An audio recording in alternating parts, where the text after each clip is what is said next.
David Collier, welcome to my podcast. Henrik, thank you for inviting me on, and pleasure to be here. How are you these days, and where are you located? I'm located in London, and I'm in a reactive position. I mean, things are not great here, so I'm okay, but the situation's not great. What is your current job? Do you work as freelance, or do you work with many different No, newspapers? I'm completely freelance. Ever since I became involved in this kind of investigative journalism and fighting back, I found it best to cut ties with all other organizations. It gives me an independence to say exactly what I need to say without having to look over my shoulder. Yeah, I understand. A little bit about, let's introduce you to our viewers here, a little bit about your background. When did you start in journalism, and why did you start also to become a journalist? Well, I don't think we've got time for the whole story, so I'll try and keep it short. Yeah. I mean, I spent 19 years in Israel, and I didn't come into this through journalism. I came in this as anti-journalism in many ways. I started to notice that there were real problems with the way that the media was reporting. I started to notice because I left in the UK in 1987 and I returned in 2006, I have a real before and after picture. There was a 19-year gap when I was out of the UK. So I saw massive change when I returned. It was a cultural shift for me. So I started to look at these things, began to realize they needed to be addressed, that the conversation should be public, that most of the public didn't want to have these conversations. And that was my route into opening my own website, started blogging from there. And it became more and more focused on the inaccuracies in media, which led to me effectively being called an investigative journalist. I see. I understand. And let's jump right into it. What happened with the BBC documentary that you were, in fact, a whistleblower for what happened there, where you exposed the terror ties of BBC, so to speak? But the reporting in media in general on Israel is really bad. It's atrocious. And since October the 7th, everything's doubled down. It's got even worse. So I've been monitoring the BBC's output since October the 7th because they are held as a gold standard. What the BBC says matters, and globally, other media outlets look to the BBC and feed from them. So I've always given special import to what the BBC does and says. I noted they were going to publish this documentary. They were advertising it for several days. They were very proud of it. It was about the children who had survived, as they put it, the Gaza war, focused on 4 children. But they put it out one Monday evening, I think it was about 9 o'clock. And there was a key individual, a narrator. He was a 13-year-old boy. His name was Abdullah.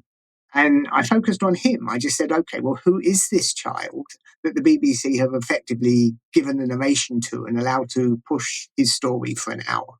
And I began to scrape away at the mask. It didn't take very long, which is part of the issue here. If it had taken me weeks to uncover, then maybe you could turn around and say it was a difficult thing to do. It took me 3 hours. So the BBC spent what, £500,000-600,000, $750,000-800,000 on producing a documentary, and within 3 hours, I'd uncovered that their main boy, the person who narrated the show, was the son of an actual HAMAS minister. He's part of the HAMAS government. How did the BBC react then when you exposed that? Well, the first few hours, I think they were scrambling because they used to be having a go at them. It's not the first time I've had a go at them. The difference here was the scale of the problem and the level of what they'd done, the depth of it. So I would imagine panic stations set in. For the first day or two, they were trying, I think, to see if they could limit the damage. But it became clear very quickly that they had no choice but to remove this documentary. They had to take it down. Basically, there's a simple question you could ask here. If the BBC did not know that the narrator of this show was the son of a terrorist, what else didn't they know?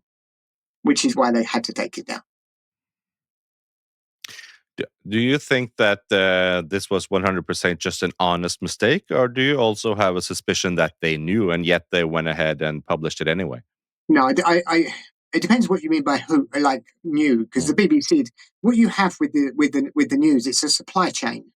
yeah, The news starts in Gaza with the Hamas, PR ministry, if you like, and make no mistake, nothing comes out of Gaza unless Hamas wants it to. They have complete editorial control, and it's something the Western media is simply. I mean, it's atrocious and it's unforgivable and inexcusable what they've been doing since October the 7th. So it starts with them. It starts and it gets laid over to people wearing press jackets. These are Hamas affiliates, Hamas brothers, sisters, whatever. They've got the press jackets on. They call themselves journalists. From there, it moves to the next level, which would be runners and fixers being used by our own media networks. So the BBC journal, and from there to the BBC Arabic journalists, or the Sky News Arabic journalists, or the C one of those, and eventually moving into the headquarters in London or Washington or wherever it is, and then obviously moving up to the executives. Because we're dealing with a documentary that spent hundreds of thousands of pounds, it captured the complete supply chain. The failure here was so catastrophic at every level, all the way to the top executives. So I don't believe the top executives knew.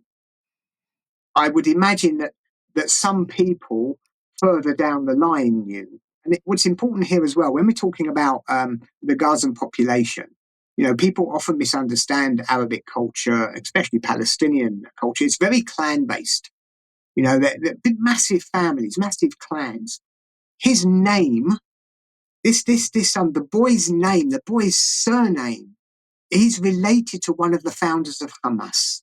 yeah. Anybody who knows like the history, anybody embedded in Palestinian culture would have at least had the suspicion and would have checked. So I believe lower down in the chain, I think they knew, but I wouldn't want to suggest that anybody in the executives was aware of it. Could this also be seen as a result of the phenomena called Polywood? And also, what is your thoughts about Polywood? Is that a real thing? Well, yes and no. I mean, look, there is a conflict. There is a conflict. And in war, people do get hurt. And so I'm not going to turn around and suggest that every image we see of a dead child is fake. It's actually self-harming and self-defeating Yeah, to try to take that line. People yeah, do get hurt. The issue I think more with Polywood is the fact that when on the Israeli side, when there were casualties, they don't put them on the screens. yeah. They hide them. They don't parade this.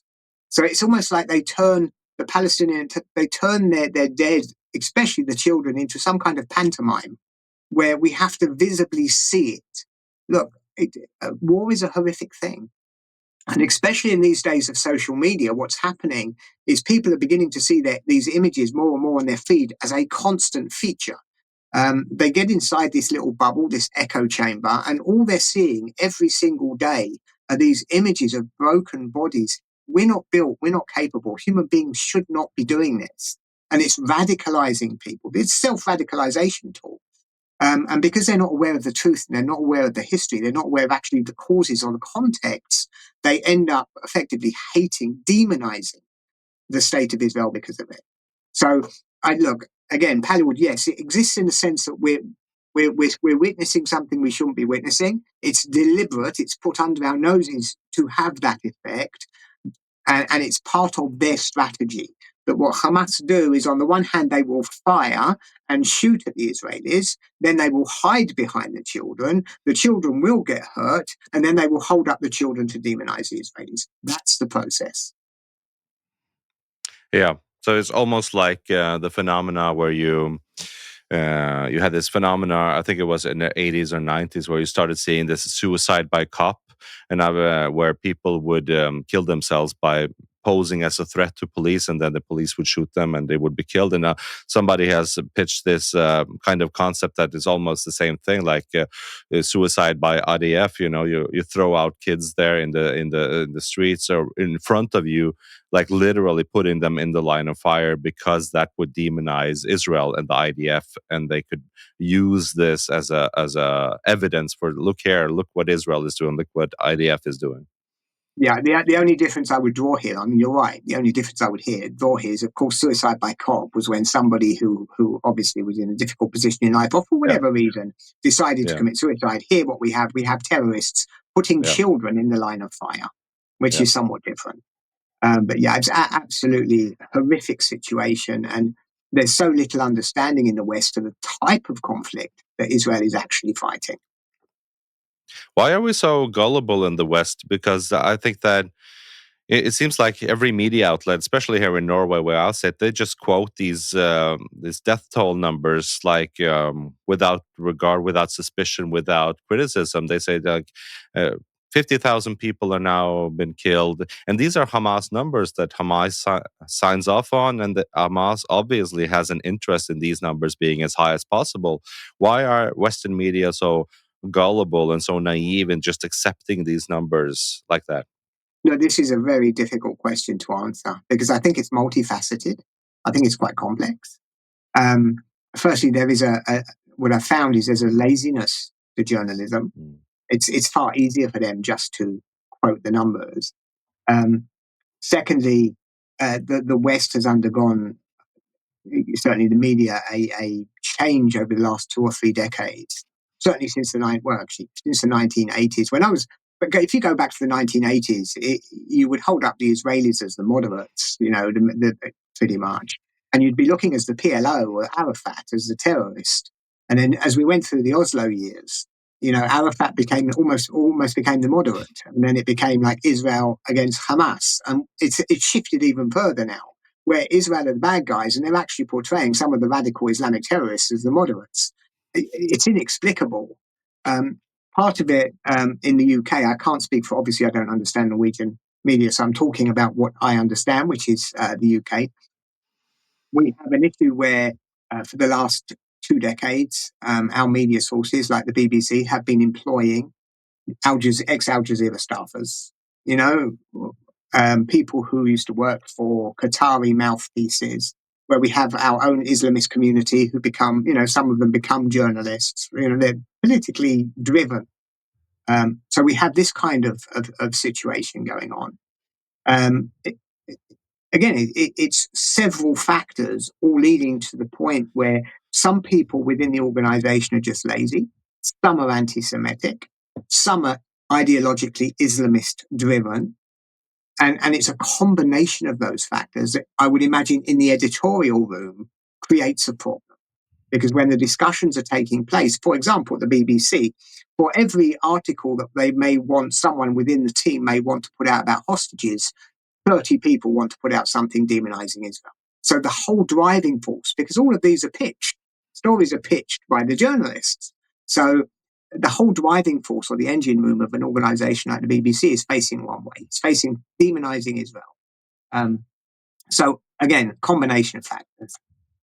I've also been starting to think that maybe it has to do with kind of a narrative confirmation bias, where we've decided in this desk that we're going to have this narrative, and whatever kinds of evidence or numbers can support that, that's what we're going to run with. Yeah, for sure. I mean, there's a situation actually going on in the States at the moment with one of the arrests of one of these students. I don't know what, Trump has gone out to what he's saying to clean up the campuses, and he's been looking at students that were causing a lot of trouble on campuses, in particular Columbia. Recently arrested one, and because there's an anti-Trump narrative in so much of the media, they've taken to cleansing this student everything that's gone on. When you actually start stripping away at this student's history, his backstory seems made up. He comes from a family full of people who were supporting, like who were terrorists who died, fighting the IDF.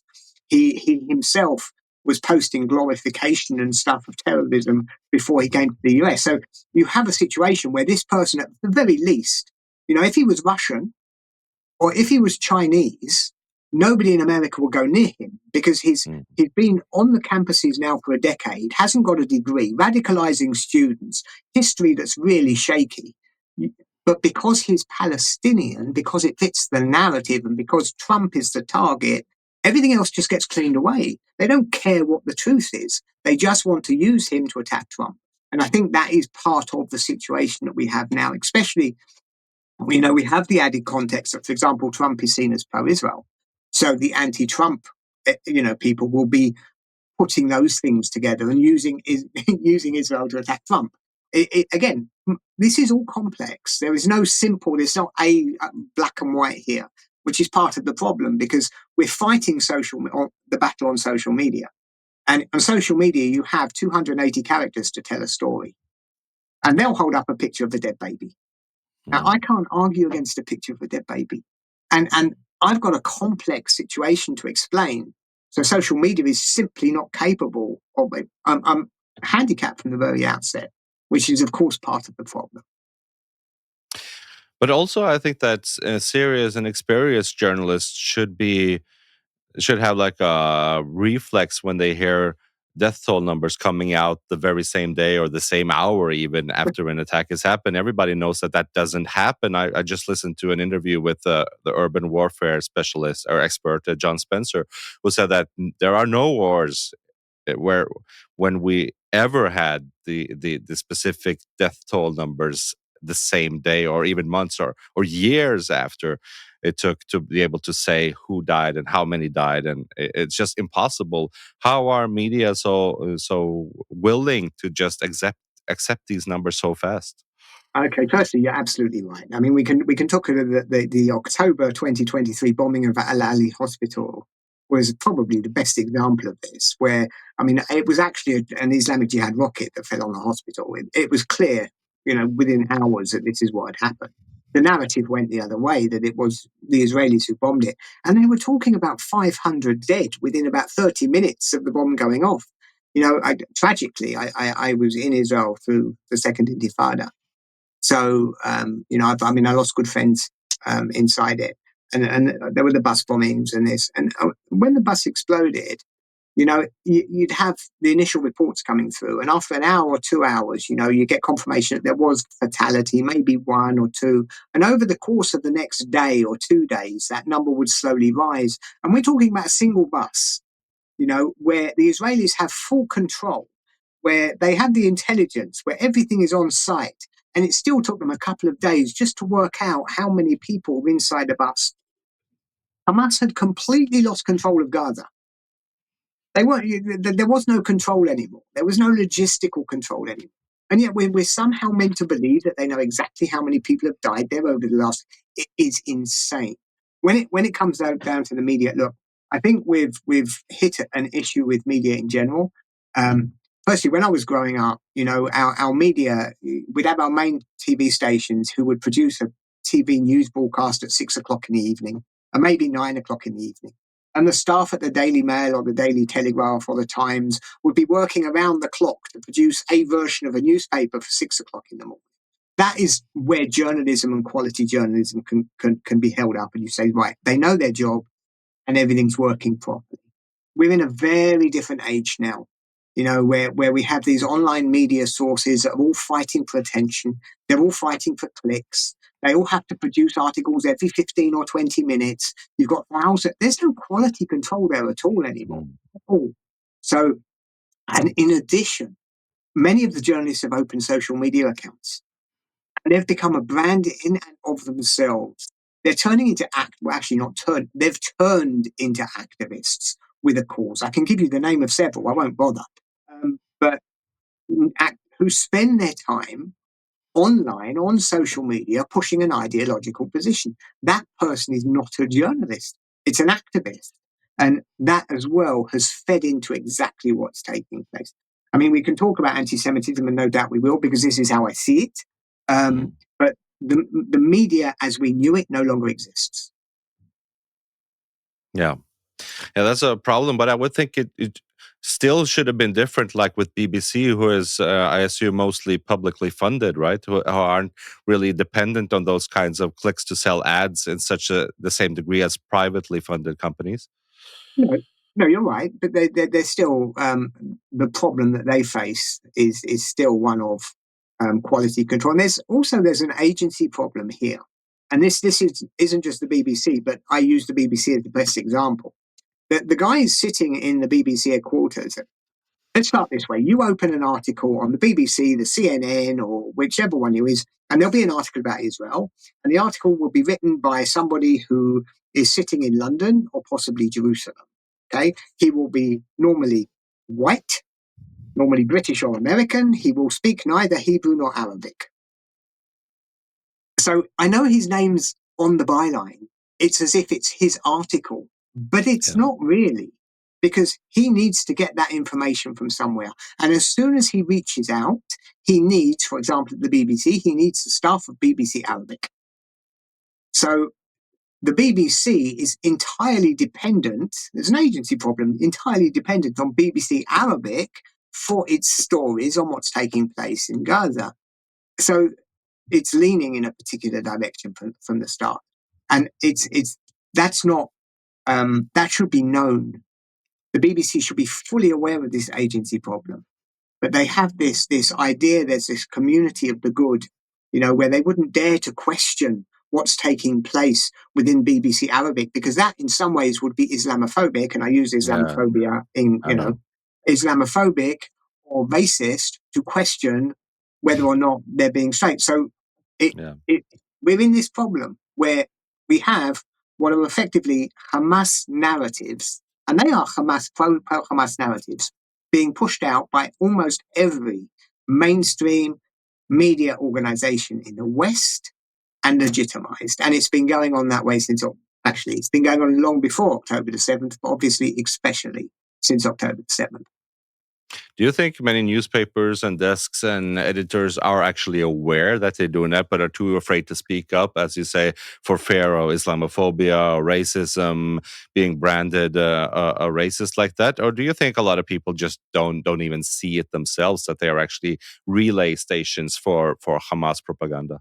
I think that there are still outlets, the Daily Telegraph in the UK, for example, that are aware of the situation.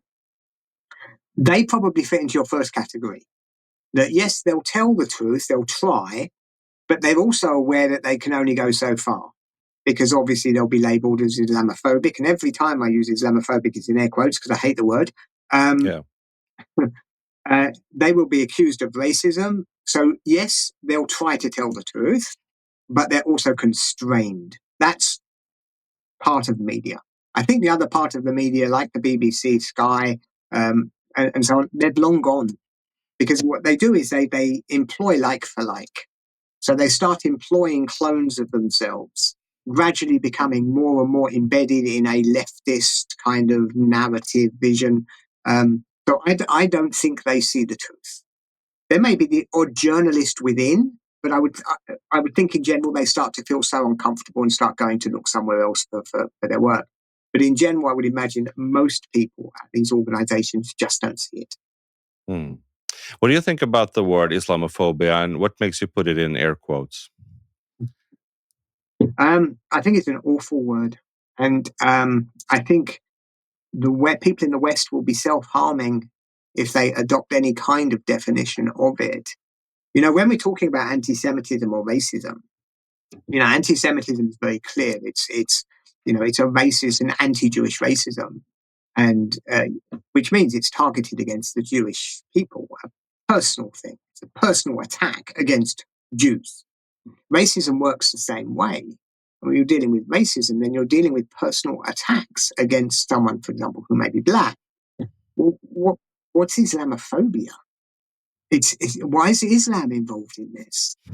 If we talk about anti-Muslim bigotry, fine, we have a problem. There is anti-Muslim bigotry. It should be fought, and it's wrong. And anybody engages it should be shouted down. Absolutely, 100% for sure. But don't come at me telling me that I am allowed 100% for sure to criticize anything, any ideology, any religion that I want to. It's nothing to do with people at all, and it's certainly nothing to do with any type of bigotry or racism. So I see it as almost like a back door.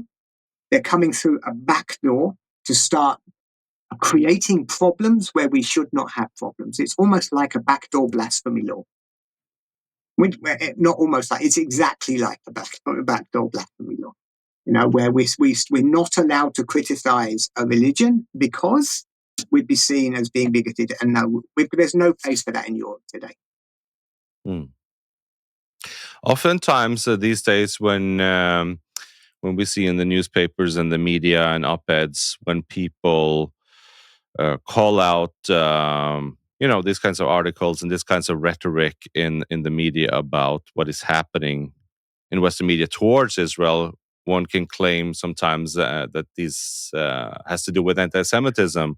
But what we're met with then is that, no, you can't say that this is anti-Semitism. This is just a legitimate criticism of the state of Israel. That whole scheme, that whole thing. What do you think about that? And where does the borderline? Where do you draw the line between what is legitimate criticism of Israel and what is anti-Semitism? Okay. Look, I have this theory that when people talk about Jews or Israel, their brains fall out. I really do. I want to change the subject. I want to give an example. It's got nothing to do with Jews or Israel. Imagine a classroom, okay? And in that classroom are 20 children, right? 19 of them are white, and one of them is black. And there's a teacher. Now, the class is quite rowdy. So the teacher stands up and decides to make an example of a child and picks on the child who is black.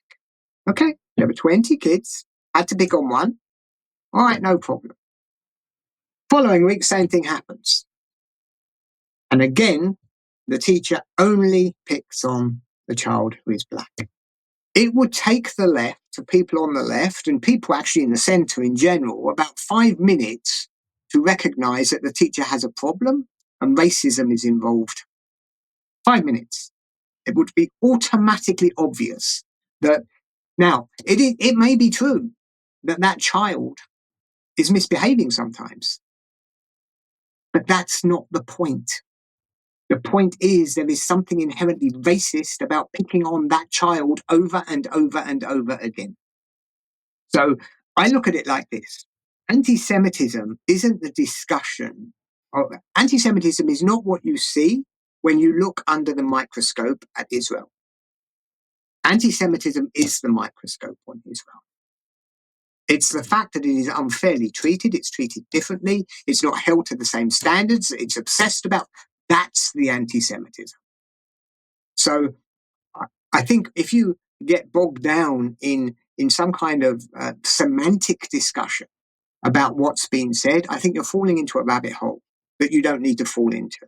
If somebody is sitting there, if a journalist is sitting there, and it's a journalist who's meant to be focusing on Palace, and all this journalist is doing is posting 70% of the stuff on Gaza constantly, and it's always leaning one way and always demonizing Israel, then you have to turn around and say, why? We have a legitimate right, just like we would have a legitimate right to question why that teacher was picking on that black child in that class. So again, I see. I mean, you only have to look at the numbers of when you're dealing with the United Nations, for example. Now, I'm not saying that every nation in the United Nations has an anti-Semitic head, but if the collective force of the United Nations, and we know the United Nations is also full of more despotic nations and democratic ones, but if the collective force of the United Nations is continually picking on the one Jewish state in the world, then yes, that force is anti-Semitic, no different from if that teacher was picking constantly on that child who is black. It's exactly the same system. And why people in the left and the media do not see it's beyond me. I do not understand, because it's so simple and it's so obvious. What is your take on anti-Semitism itself? What do you think anti-Semitism is at its core? Honestly, I never look for the simple. I think it's complex. You know, there's religious-based anti-Semitism. There's the anti-Semitism of the you know the hidden person within. I mean, if you, for example, put me in a crowd of 100 people in the United Kingdom, nobody's going to know that I'm Jewish. You know, they'll be able to point out the people who are black, the people who are Chinese, the people who are Asian. I pose a different kind of problem from them. I'm like, I can get inside. I'm hidden inside. You know, there's a thick column almost. So I think there's that element as well to it. I also think that there's you know, effectively as human beings, we're pack animals. You know, and we like packs, and all packs need packs, other packs that they don't like. You know, there's all of these forces, just natural human instincts to you know, that I don't want to turn around and say it's so easy. What I will say is this: is it does mutate. You know, the part of the problem that we've made, part of the mistake the West has made, is to encapsulate Holocaust education as if the Holocaust started, you know, in 1933 with, you know, and ends in 1945, and there's no before or after. And I think this is a really dangerous message to take because it doesn't understand how anti-Semitism evolves, how it actually enters society, where Hitler took it from, for example. You know, I mean, in 1945, the Holocaust ended. Great. So the Jewish people who go back to Poland, they suffer a pogrom because the Poles start attacking them. You know, it's a continual line, and it's something that we need to understand. We don't necessarily have to dissect it to the point where I can tell you exactly what it is or why it's happening, but it's something we should accept is there. And then you turn around and say, well, okay, so I know it's there. I can see it. It's always been there. It was there when it was religious, you know, and the Christians were attacking the Jews, or the Muslims were imposing dhimmi. And it was there when the nationalism started to arise, and it was there when the communism started to arise. So look at the world today, right? Just look at the world today. Knowing all that,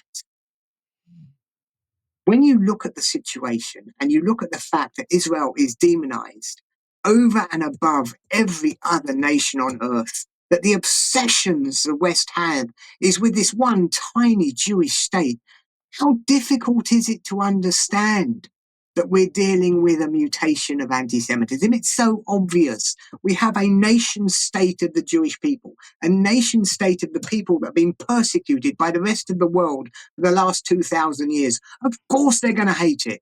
It's obvious. And it's also as if the word anti-Semitism has become taboo as well, that one doesn't want to admit that there is any anti-Semitism in the world. One wants to place all that blame on Hitler, and Hitler died, and we're done with anti-Semitism. Now it's just rational, good, enlightened criticism of the state of Israel. It's like we have this picture of ourselves in the West that all we do is rational. And there is no such thing as anti-Semitism motivating or animating us towards anything. Well, again, like I've just said, that's a very silly position to take. I actually think there's a lot of part of the problem is we have allies sometimes who are. I mean, it's almost like a Jew masking.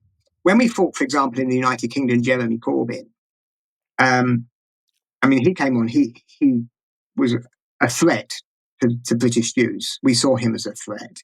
So we obviously went on the offensive. We started pointing out anti-Semitism and who were people that were involved with him. And we found ourselves with quite a few allies, but they weren't really allies. You know, they didn't like Jeremy Corbyn for their own reasons. And what they were doing is they were picking up and adopting the Jewish cause as a means of attacking Jeremy Corbyn. When Jeremy Corbyn lost the election in 2019, he didn't lose it because of anti-Semitism. He lost it because he's a Marxist, he was an IRA supporter, and the British people didn't want to have anything to do with him. Anti-Semitism was just one of the weapons that is picked up. And in some ways, that plays into our enemy's hands because as we were attacking Jeremy Corbyn, there was another narrative from the other side saying the weaponization of anti-Semitism. You know, they were saying we've weaponized anti-Semitism. I haven't, and I didn't.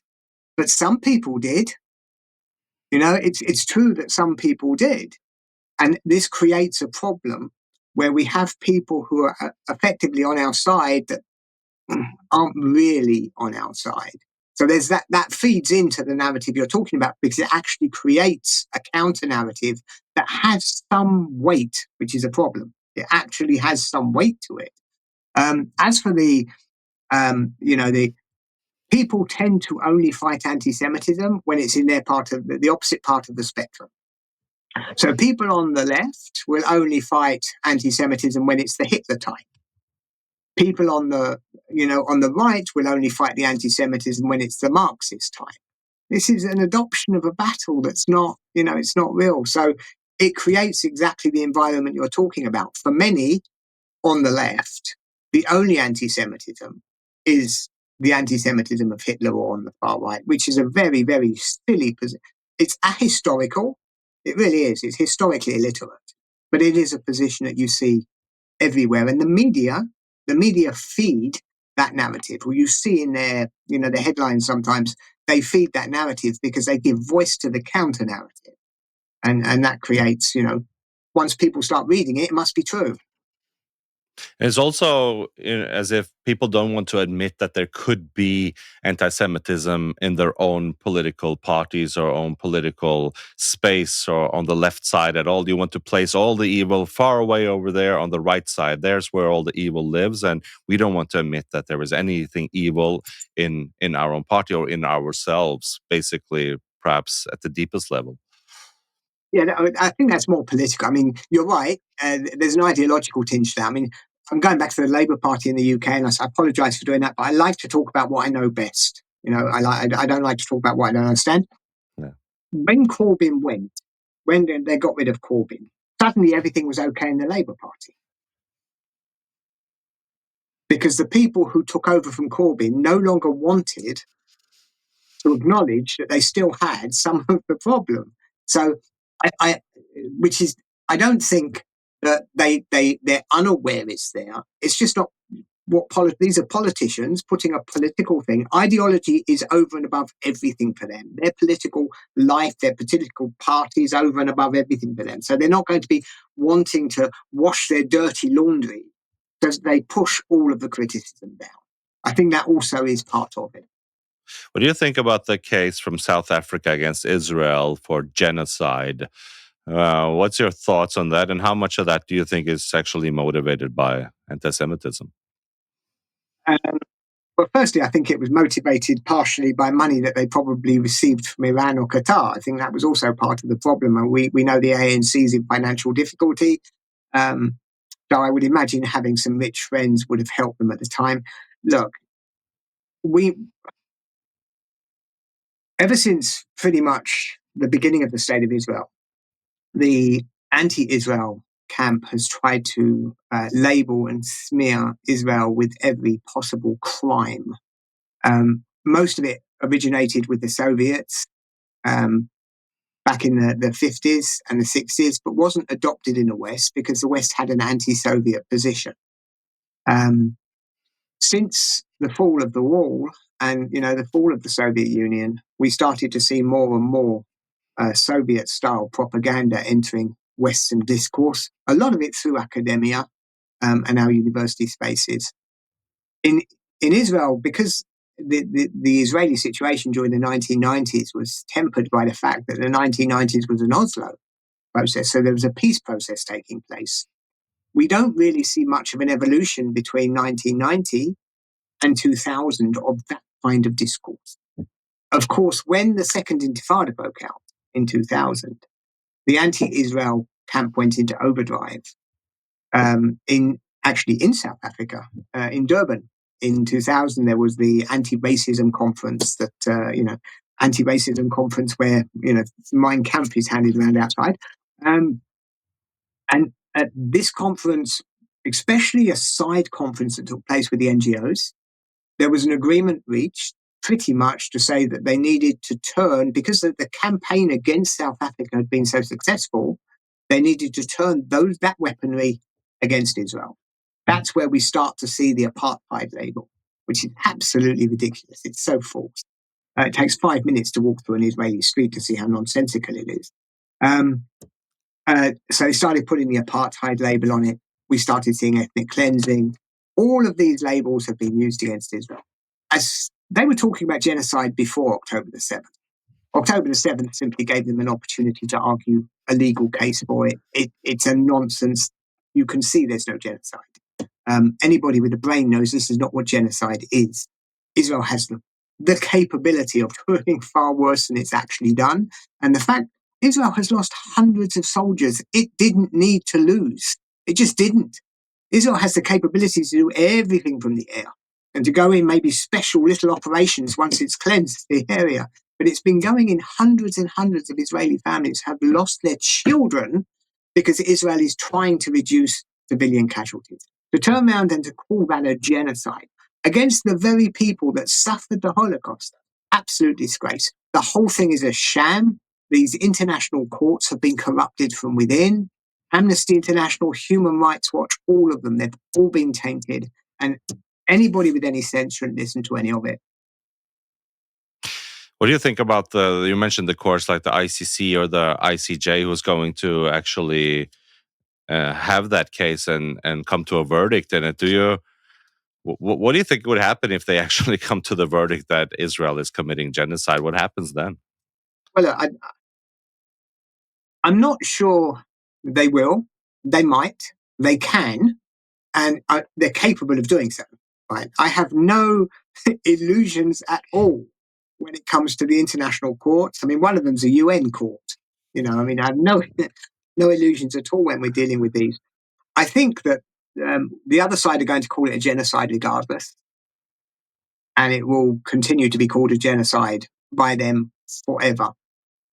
So I'm not sure that it's necessary for the ICC or ICJ to do so. Amnesty obviously has. The HRW will follow suit if they haven't already. They might. It's a sham. And again, it doesn't matter what they say. There is a reality here. The reality is it's not genocide. So it really becomes a question of whether they want to indulge themselves in what is, damaging and dangerous for international order and international law, because the only thing they're doing is they're effectively delegitimizing themselves. They're not delegitimizing Israel. They're delegitimizing themselves by embarking on this nonsense. Here in Norway, where I live, it's so frustrating to see because it seems like there's so much peer pressure and cancel culture also in academia. So you see these experts and these human rights experts all almost unanimously all agreeing that now we have seen enough of the horrible images from Gaza. So now we can actually conclude that this must be a genocide, and it's so horrific to see like they all walk together and march on this kind of genocidal rally against Israel, trying to brand Israel doing this, and it's especially horrible since the judicial term genocide was actually invented after the Holocaust to be able to put a term on the atrocities that were done exterminating 6 million Jews, and then placing that upon Israel is like the ultimate irony, the horrible irony of doing that. Yeah. I mean, look, the starting point here is that in the West, the Palestinians have no agency at all. Everything happens to the Palestinians, but the Palestinians don't actually cause any trouble themselves. They're innocent victims. Hamas are some kind of alien invaders, and there's only like 20 of them. And the other 99.9999% of the Gazan population is just innocent or pregnant or a doctor or an actor or, or whatever. And that's seriously the way that the West has dealt with the Palestinian cause for decades now. When I was in Israel during the Second Intifada, I mean, this was a peace process. Israel had risked, and it did risk. October the 7th is a price Israel paid for Oslo, because it's still paying for the mistakes that it made back in the 1990s. So Israel brings in Arafat and his other terrorist buddies from isolation, gives them the control over certain areas, and the buses start exploding. And you tell me, we're in a peace process. The buses are exploding. We work our way through the peace process. And of course, when it comes to 2000 and the eruption of the Intifada, the entire Palestinian society was armed because they'd spent those years preparing for the second Intifada. You know, this was a choice. Hamas didn't arrive by chance in Gaza. They were voted in by the Gazans. So we have this, there is a responsibility here. If the Palestinians wanted peace, if they really wanted peace, they could have had it 100 times over since 1948. 100 times over. The problem with this conflict is one side doesn't want peace. One side, the Palestinian side, only wants Israel gone.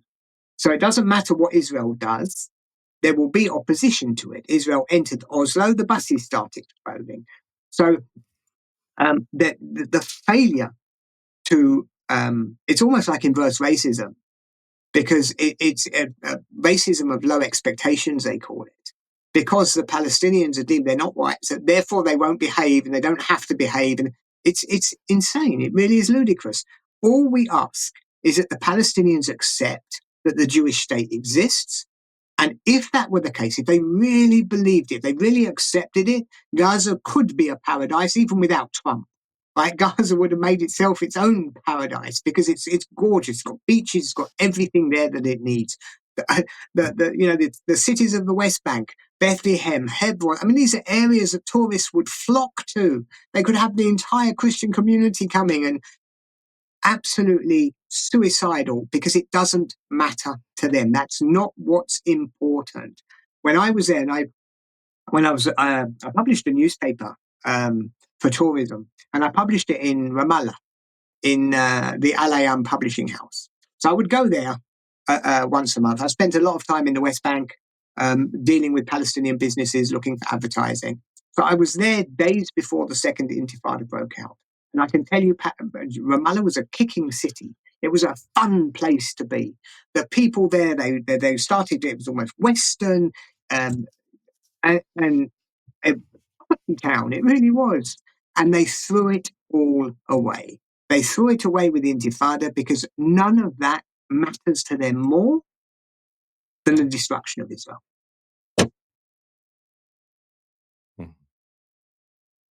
What do you think about the topic of, especially when I talk to people here in Norway, like experts on the topic and such, then the theme of settlers always comes up, like almost as if it wasn't for the settlers, you know, there would be peace. If it wasn't for the settlers doing all this terrorism and how they are beating and making life horrible for the Palestinian, if it wasn't for these settlers, that's a common trope that comes up all the time, the common theme. What do you think about that? Okay. Well, we can start between 1949 and 1967, because this conflict should have ended in 1949. Israel had survived the attack on it by its neighbors. It had won the civil war. Israel had existed. The armistice deals were signed. And all of the areas that are now contentious, Gaza and the West Bank, were in Arab hands. So at that point, there was absolutely no reason at all, because there was no occupation. There were no settlements as such. So why not create a Palestinian state, if that's the issue? They didn't, of course. They used that land to launch attacks on Israel. So the PLO, for example, the Palestine Liberation Organization, wasn't created after 1967. It was created before 1967.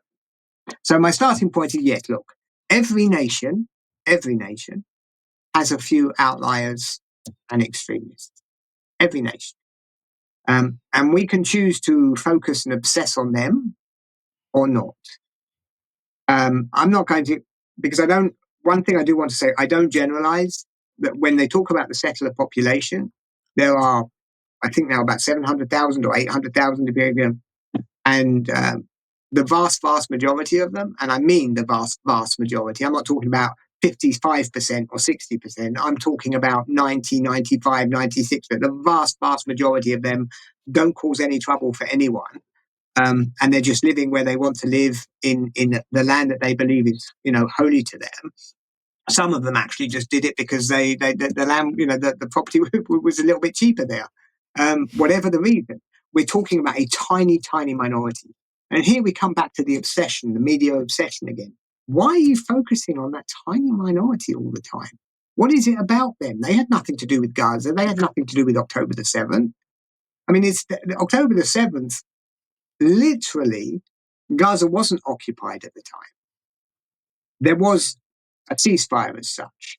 And the settlements that the Gazans attacked, and I say Gazans because it wasn't just Hamas and it wasn't just Islamic Jihad. They were accompanied by people just unaffiliated who also set about murdering and slaughtering everything that came in their path. The settlements that they attacked were the kibbutzim alongside the Gaza Strip. These are peace camps. These people were full of peaceniks that had spent the last few decades building bridges with the Gazans. Some of them, the targets that the Gazans had when they attacked, they had them because the kibbutzniks had invited the Gazans over, or they came into work and they were busy making notes about. That's the focus. That's what the problem is. That's the conflict. That's the war. If you want to think about an analogy here, think about a wound, right? A wound that's not cleaned properly, okay? Because that's what, and the source of this wound, the source of it, is the fact that the Palestinians will not accept that a Jewish state should exist. That's the wound. The fact that after time, a wound begins to fester a little bit, it gets infected, that there may be problems with it, fine, I accept that. But that isn't the problem. You have to deal with the wound itself, because if you do not deal with the wound, you won't cleanse everything else. If you start just focusing on the festered bit, on the bit that's infected, then you're never going to get anywhere. I had this Norwegian expert in international law here yesterday, who is like one of those who has been speaking a lot about this subject lately, and she said that maybe the IDF in Israel has gone into Gaza now to deflect the attention away from the war that IDF is waging in the West Bank.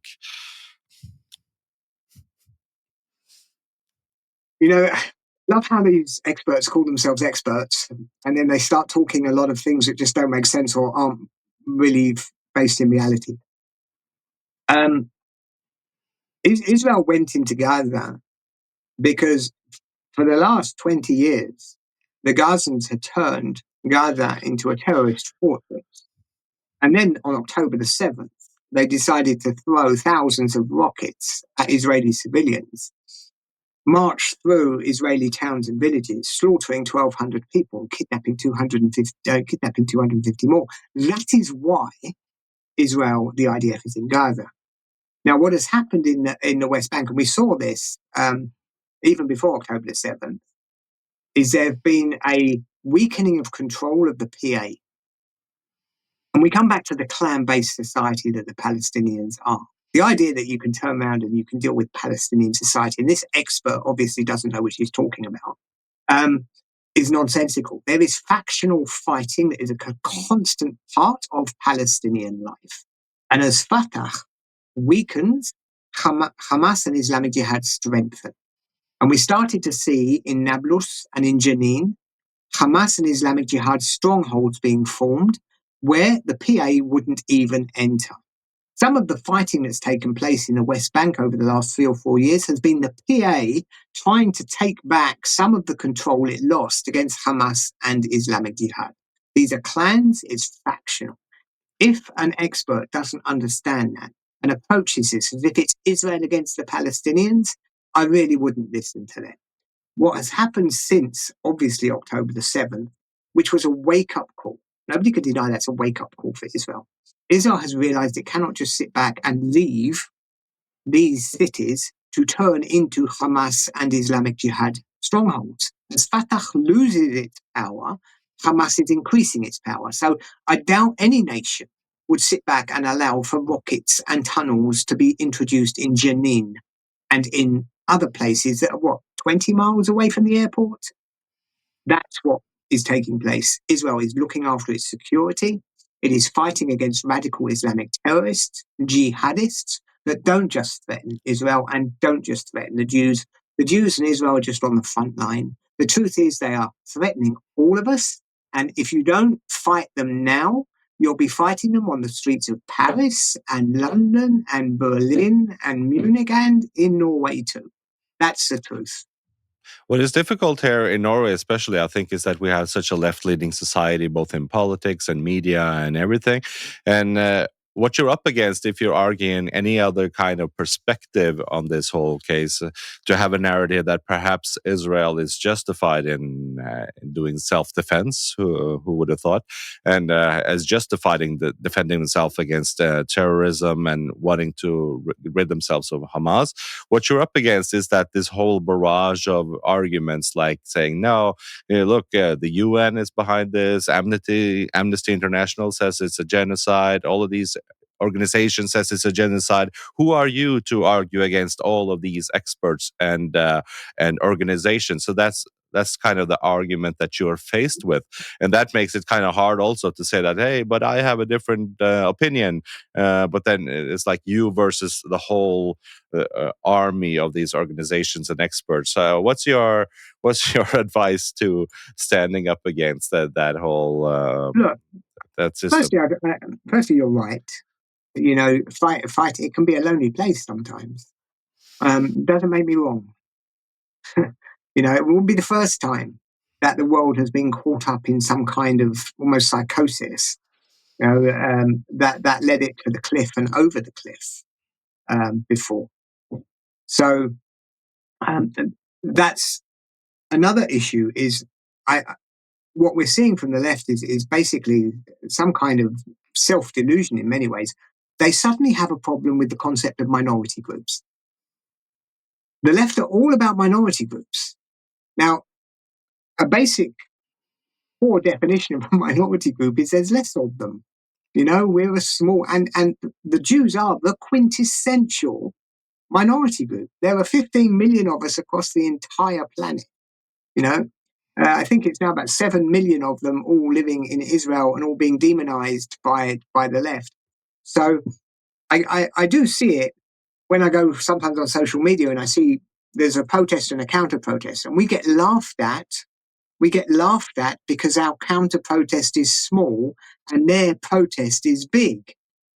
But this goes against the very, very core concepts of what, you know, the left should be standing up for. The left should be standing up for the little guy.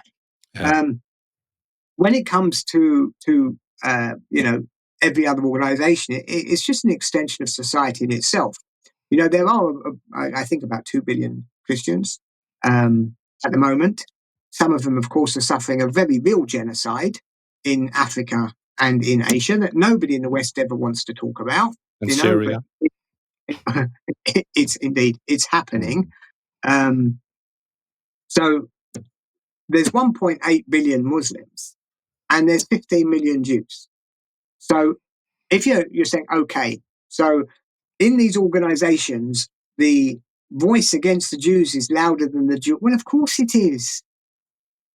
Absolutely. What do I expect the United Nations to do? Amnesty International. Just to give you one example from Amnesty, because it's a perfect example of a NGO that once had a good name and once had good standing, that has basically committed suicide. Around 25 years ago, Amnesty changed one of its core rules. It used to be that if you worked for Amnesty International, you weren't allowed to work in your own neighborhood. Okay, so and it's a very logical law. They broke it because of globalization and competition. They realized that they were going to compete on the global stage with all these other newcomers. They needed to break that law, so they did. Which means that a Palestinian can be the expert on the Israel case. And over the years, that's only got worse. They employ like for like. So the people who are interviewing to employ the new, you know, researcher for Amnesty International on Israel is going to be a Palestinian. So the only thing they're going to employ is, you know, a Palestinian. perfect example of that about 6 years ago. There was a group called Co-Pink, hard left, I mean, real hardcore group in the USA. Female called Co-Pink. They like to walk into senators' meetings and break them up and all visual stuff. Anyway, one of the girls at Co-Pink launched a boycott campaign. They're hardcore anti-Israel activists, and they decided to boycott Airbnb because of, like, they said that the Airbnb were advertising in occupied territory, therefore we should boycott Airbnb. So this is a hardcore activist who had turned around and she'd been introducing this boycott of Airbnb. Amnesty employed her. And about a year later, Amnesty ran a boycott Airbnb campaign. She pulled it, and this is what's taking place. They are recruiting radical activists. The radical activists are pulling them further and further to the edge. I wrote a report on Amnesty in about 2019, and I said in that report, so I have the receipts, because I wrote it in the report, that Amnesty are about to announce that Israel is an apartheid state. Because I did the research, I looked at Amnesty and I said 100% for certain this organization is going to do it. And they did it 2 years later. It was predictable. So these NGOs are toxified from within. The UN is what the UN is. The UN Human Rights Council is what that is. There's no need to take notice of them just because there are more of them. That's pretty much my answer. I think it's strange how they have such a high standing in, especially here in Norway. Like the UN is seen as this, almost as this proxy god. As we have a secular society, then UN has gotten to the top of that value hierarchy. It's like our super government that is outside our own government, which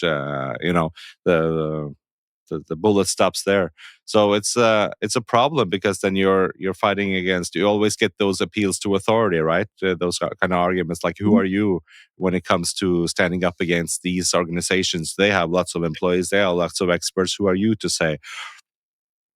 Absolutely. I mean, firstly, part of the problem with Western society is this laziness, this blindness, this incompetence. Yeah. I mean, we are talking about the collective ethical positions of Russia, China, Libya, Pakistan. This is all the UN is. It can be no more than the sum of its parts, any more than Amnesty International can be more than the sum of its parts. It's just a makeup of the activists inside Amnesty International.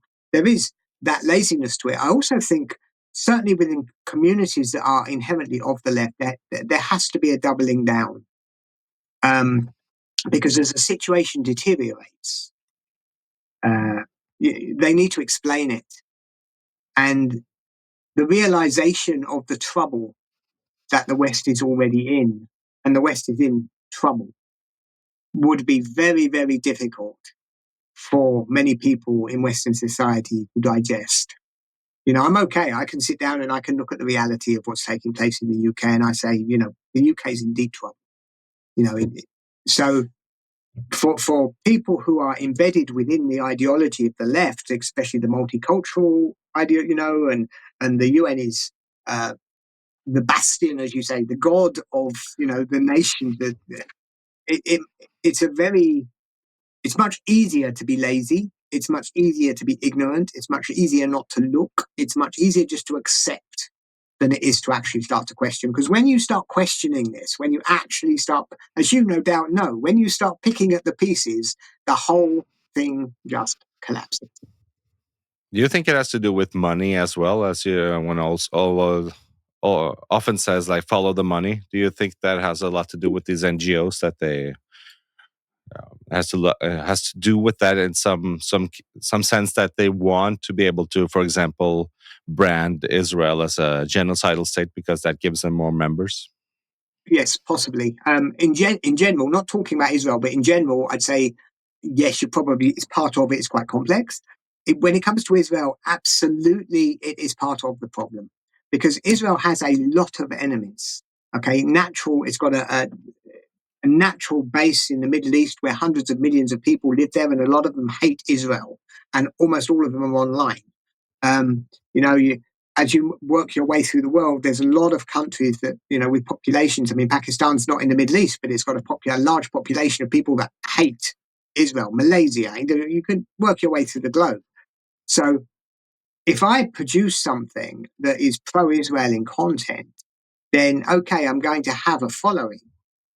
But it's going to be dwarfed by somebody on the other side who puts out some content and it gets liked and loved and shared and goes viral. The most stupid, benign anti-Israel comment can go viral just because hundreds of thousands of people are just dying to share anti-Israel content. The same goes true for Amnesty or any other organization. When they push out something that is about Israel, it's going to get more likes, more shares, and more money than if they put out something about, somewhere else. And that in itself is a motivation. It creates a motivation to produce content. So I think you're right. Let's not put it all down to anti-Semitism. There is also the financial aspect, which is why I always say things are complex, they're complicated. It's always more than one factor going on. Absolutely accepted, agree with you. Yes, money is certainly a motivating factor. Hmm. David Collier, thank you so much for being on my podcast today. It was a pleasure talking to you. No, it's a pleasure being on. It's nice talking to you too. And I would love to invite you again some other time to speak on my podcast here. And it was great to be enlightened with the perspectives that you have. No problem at all. If you ever want me, just invite me. We'll arrange a date. No problem at all with that. Thank you, and bye-bye. Bye. Thank you.